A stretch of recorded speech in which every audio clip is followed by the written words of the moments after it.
Hi everyone, इस video में हम BSc third year zoology paper first का ex situ and in situ conservation वाला टॉपिक स्टडी करने वाले हैं। ये टॉपिक शॉर्ट नोट के पर्पस से बहुत इंपॉर्टेंट है। एक्स सेतु कंजर्वेशन और इन सेतु कंजर्वेशन दोनों पे ही सेपरेटली शॉर्ट नोट बनने के चांसेस हैं, या फिर क्वेश्चन डिफरेंशिएट फॉर्म में पूछ सकता है कि differentiate between x Setu conservation and in situ conservation. तो आपको दोनों ही तरह से प्रिपेयर करके रखना है। पहले तो हम ये देखेंगे कंजर्वेशन होता क्या है।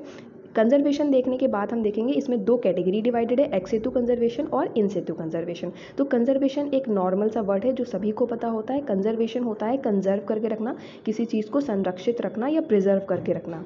तो देखते हैं, conservation can be defined as the management for the benefit of all life including humankind of the biosphere so that it may yield sustainable benefits to the present generation while maintaining its potential to meet the needs and aspiration of the future generation। Means present time में जितने भी natural resources available है उनको हम सही मात्रा में use करें और उनको प्रिजर्व कर रखें, कंजर्व करके रखें। इसी को हम कहते हैं कंजर्वेशन। अगर हम उन्हें प्रिजर्व करके नहीं रखेंगे या कंजर्व करके नहीं रखेंगे तो फ्यूचर जनरेशन जो आएगी उसके लिए प्लेंटी अमाउंट में ये नेचुरल रिसोर्सेज प्रेजेंट नहीं होंगी। जैसे हम बहुत ज़्यादा रेकलेसली वाटर का यूज़ करते हैं जो कि एक नेचुरल रिसोर्स है, तो बहुत ज़्यादा वाटर के यूज़ से इन फ्यूचर में वाटर की जो है शॉर्टेज आ जाएगी, उतनी प्लेंटी अमाउंट में वाटर अवेलेबल नहीं होगा। इसी को कहते हैं कंजर्वेशन। कंजर्वेशन मतलब जितने भी नेचुरल रिसोर्सेज प्रेजेंट हैं उनको हम सही मात्रा में यूज़ करें, बहुत रेकलेसली यूज़ नहीं करें, ताकि फ्यूचर यूज़ के लिए फ्यूचर जनरेशन जो आने वाली उनकी नीड्स पूरी फुलफिल हो पाए। उन सभी के लिए नेचुरल रिसोर्सेज कंजर्व करके रखी जाए।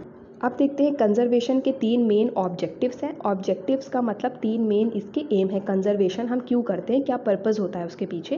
पहला है to maintain the ecological processes and living support system. Means हमारे इकोसिस्टम में जितने भी इकोलॉजिकल प्रोसेसेस चलते हैं उन सभी को इक्विलिब्रियम में रखने के लिए, सभी का प्रोसेस चलता रहे, कॉन्टिन्यूटी मेंटेन रखने के लिए हम कंजर्वेशन करते हैं। नहीं तो कंजर्वेशन में अगर हम कंजर्व नहीं करके रखेंगे, बहुत ज़्यादा चीज़ों को यूज़ करेंगे, तो जितनी भी साइकिल चलती हैं हमारे इकोसिस्टम में उन सब में शॉर्टेज आ जाएगी किसी ना किसी चीज़ों में। ठीक है। सेकेंड है to preserve the biological diversity. हमारे इकोसिस्टम में तरह तरह की वेराइटी ऑफ बायोलॉजिकल डाइवर्सिटीज़ रहती हैं, तो उन सभी को इस चीज़ का सामना करना पड़ेगा अगर नेचुरल रिसोर्सेज की शॉर्टेज हो जाती है। तो इसको भी क्योर करने के लिए हम कंजर्वेशन जो है अपनाते हैं। थर्ड है to ensure that any utilization of ecosystem is sustainable. और जितनी भी नेचुरल रिसोर्सेज हैं उनको सही मात्रा में यूज़ करना, उनका सस्टेनेबल यूज़ करना एक बहुत इंपॉर्टेंट पार्ट है, ताकि हम फ्यूचर जनरेशन के लिए उन सभी चीज़ों को कंजर्व करके रख पाए। तो ये इसके तीन मेन ऑब्जेक्टिव्स हो गए। अब देखेंगे कि ये जो कंजर्वेशन है ये दो पार्ट्स में डिवाइडेड है।